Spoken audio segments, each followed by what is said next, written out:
पाटिल आज संतोष देशमुख मर्डर केस में धनंजय मुंडे जो है उन्होंने मंत्री पद का इस्तीफा दिया है। त्याने दिला पण चार्जशीट दाखल झाल्याच्या नंतर दिला आणि त्याला पश्चाताप नाहीये. ते झालेला खुनाचा, त्या फोटोचा, त्या देशमुख कुटुंबाचा, त्यांच्यावर जे संकट आलं, इतके क्रूर पद्धतीने हत्या केली, याची त्याला पश्चाताप नाहीये. कारण त्याच्या त्या बोलण्यावरून लक्षात येतं की त्याने अगोदर ही गोष्ट मान्य केली होती की हा माझाच आहे म्हणून, खंडणी मागणारा आणि खून करणारा. मगरूरपणे सांगितलं होतं त्याने, ते माजलेल्या अवस्थेत सांगितलेलं होतं. तोच माज आणि तीच मस्ती आजही त्याच्यात दिसली, तीच मगरुरी होती की त्याला त्याचा पश्चाताप झालेला नाही त्या फोटोचा. त्यांनी दवाखान्याच्या कारण करून राजीनामा दिला असं त्याचं म्हणणं आहे. म्हणजे आजही त्याच्यावरती जे संस्कार शब्द म्हणला जातो, जे पुरोगामी विचार म्हणलं जातं, ते त्याच्याकडे नाही. आजही संस्कार या शब्दाला, नैतिकता या शब्द त्यांच्या जीवनात कधी आलेलेच नाहीयेत. म्हणून तीच मस्ती एक दिवस काय करणार आहे माहिती आहे का, हे असले माजोरडं बोलून बोलून सगळे लोक त्यांचे संपवतील. म्हणजे एक पूर्वी म्हण होती बघा, पाण्यात सगळी लंका बुडाली, हे अशी सगळी लंका बुडून टाकणार आहेत त्यांचे असे माजुडेपणाचे शब्द वापरून बोलून. आजही त्याला त्या गोष्टीचा पश्चाताप नाही. मग ते लक्षात येतं लोकांच्या. बरं झालं ते मराठ्यांच्या ही गोष्ट लक्षात आली की ज्यांना आपण पोचलो तेच आपल्यावरती उलटत आहेत, आपल्या लेकरा बाळाला मारून टाकतायत. बरं झालं मराठी सावध झाले की आजही तितकीच मस्ती, तितकीच माजुरडेपणा अंगात आहे यांच्या. आजही समाजाच्या लक्षात येणं गरजेचं होतं. म्हणजे पुढच्या काळात तरी किमान मराठी आता यांना जवळ करणार नाहीत आणि करू सुद्धा नाही. माझं आव्हान आहे मराठ्यांना की ह्या माजुरड्या टोळीला जवळ करू नका. हे सगळे सारखेच लोक आहेत, त्यांच्यात कोणात काहीच बदल नाही. ते संस्कारानं सारखेच भरलेले आहेत, बरबडलेले विचाराचे लोक आहेत. यांना तांब्यावर पाणी सुद्धा कधी देऊ नका, कारण आपलं लेकरू यांनी मारलेलं आहे. दुसऱ्याचं मारलं म्हणजे ते आपलं नाहीये असं वागायचं नाही. कट्टर आणि कडवट वागा.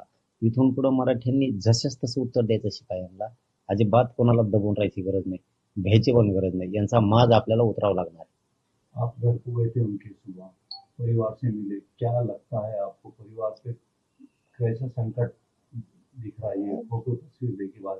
नाही तर फोटो हे एकतर दिसायलाच नको होते, पण ते दिसले तर पूर्ण राज्याचं भयंकर संकटातच चाललं. आता राज्य जर आपण दुसरे असून जर आपल्यावरती ही वेळ, तर कुटुंबावरती किती भयंकर वेळ असणार आहे. मी ते बघून आलो. बळच त्यांना घरी नेलं, ते घरी गेले नव्हते रात्रीपासून. त्यांना धीर दिला, आपण त्यांच्या पाठीशी ठामपणानं उभा आहे न्याय मिळेपर्यंत. इतके क्रूर फोटो बघितल्याच्या नंतर मला वाटतं महाराष्ट्रातली, माझ्या कळण्यातली तरी पहिली घटना आहे, तुमच्या कळण्यातलं मला माहित नाही, की अँकर सुद्धा चॅनलचे रडले. म्हणजे ही पहिली घटना आहे राज्यातली माझ्या नजरेतली तरी, की इतक्या वेदना लोकांना झाल्या.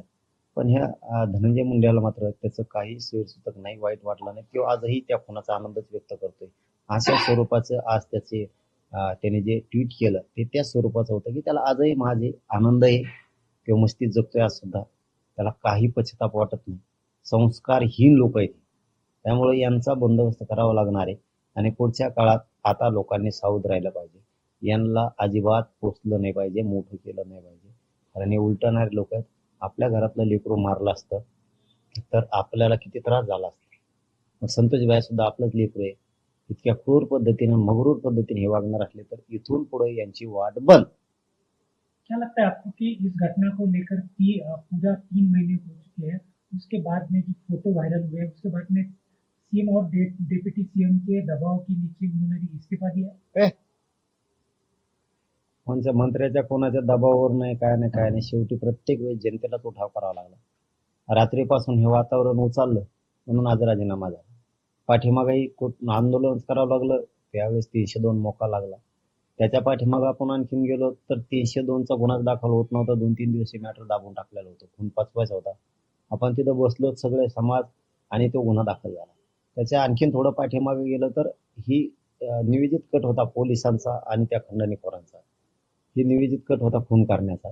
म्हणजे ज्या ज्या वेळेस आंदोलनच करावं लागले त्या त्या वेळेस न्याय मिळालेला आहे. कोणाच्या दबावावर नाही. आणि सीएमच्या आणि त्या उपमुख्यमंत्र्यांच्या म्हणण्यावर होणारा असतं राजीनामा, तर घटना घडली की दुसऱ्या 2-3 दिवसातच झाला असतं. त्यांना द्यायचंच नव्हतं. एक शत्रू, क्रूर हत्या घडून आणणारा शत्रू त्यांना वाचवला. कारण धनंजय मुंडे 302 मध्ये 150 लोक आहेत, आणखी 100 ते 150 लोक, ते सगळे जाणार. धनंजय मुंडे 302 मध्ये, कारण वाल्मिक काय नाव आहे त्याचं, सरमाड, हा, त्यो पैसे कमीत होते याच्यासाठी, धनंजय मुंडेसाठी. पाप कुणासाठी केलं त्यांनी, धनंजय मुंडेसाठी. उलट त्या सरमाड्यांनी का खरमाड्यांनी त्यांनी मान्य न्यायालयात सांगितलं पाहिजे आता की मी जे हे खुनं केले, पैसे जमा केले, हे जे पाप केलं तुम्ही धनंजय मुंडेसाठी केलेलं आहे. कारण त्याला बोलणं गरजेचं आहे. पाप डोक्यावर ठेवून त्यांनी मरू नये. तो मरणारच आहे आता त्याला फाशीची आहे. त्यामुळे त्यांनी पाप डोक्यावर घेऊन मरू नये. आणि त्याच्यात 1 नंबरच्या आरोपीच्या कुटुंबालाही सांगतो की तुम्ही कोणासाठी पाप केलंय, धनंजय मुंडेसाठी केलंय हे तुम्ही म्हणा. कारण तुमच्या 1 नंबरच्या आरोपीनं तुमच्या कुटुंबासाठी कमी केलं, इतकं त्या धनंजय मुंड्यासाठी केलं. तो मजात फिरण इकडं आणि तुमचे माणसं जेल भोगतील. त्याच्यामुळं त्या 1 नंबरच्या आरोपीच्या कुटुंबांनी सुद्धा सांगायला पाहिजे, आरोपीनं सुद्धा 1 नंबरच्या सांगायला पाहिजे की ही खंडणी मी धनंजय मुंडेसाठीच मागितली होती, खून सुद्धा धनंजय मुंडेसाठीच केला, हे त्यांनी सांगितलं पाहिजे. कारण अर्ध पाप त्याच्या डोक्यावर ठेवलेलं बरं, सगळं पाप घेऊन त्या आरोपींनी मरू नये.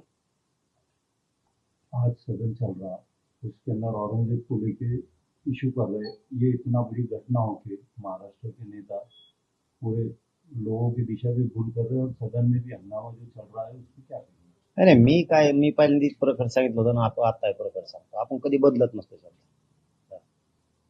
विनाकारण मुस्लिम बांधवांनी कोणाची स्तुती करू नये, विनाकारण. मी त्याच वेळेस सांगितलं होतं तुम्ही आमच्या देवदेवतांना नाव ठेवू नका आणि महिलांना त्रास देऊ नका, तुमचं कोणी वाकडं करू शकत. ती औरंगजेब कुठून आला आणि तुम्हाला काय करायचं त्याचं? ज्यांनी स्वतःचे भावन तेच मारून टाकलेले म्हणून त्यांनी क्रूर हत्या केलेला, त्याची माया करून तुम्हाला काय घेणं पडलं? हा ठीक आहे, तुमचं पैगंबर साहेबांबद्दलचं वेगळं मत असतं, ते ठीक. तुमचा देव तुमच्या ठिकाणी, आमचा देव आमच्या ठिकाणी. तुम्हाला तुमच्या धर्माचा गर्व असला पाहिजे, स्वाभिमान असला पाहिजे मुस्लिम धर्माचा. त्यांना मी कट्टर हिंदू आहे, मला माझ्या धर्माचा स्वाभिमानी गर्व.